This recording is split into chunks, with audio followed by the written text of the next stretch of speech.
मुखाने हरिनाम घेत सोमेश्वरच्या नगरीत पोहोचलेल्या संत सोपानकाका पालखी सोहळ्याचे पहिले गोल रिंगण आज काकडे कॉलेजच्या प्रांगणात पार पडले.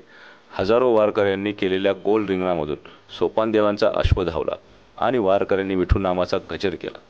अश्वाच्या पायाखालची माती मस्तकी लावत विठुरायाप्रती आपली भक्तिभावना व्यक्त केली आणि टाळ मृदुंगाच्या गजरात मुक्कामासाठी प्रस्थान केले.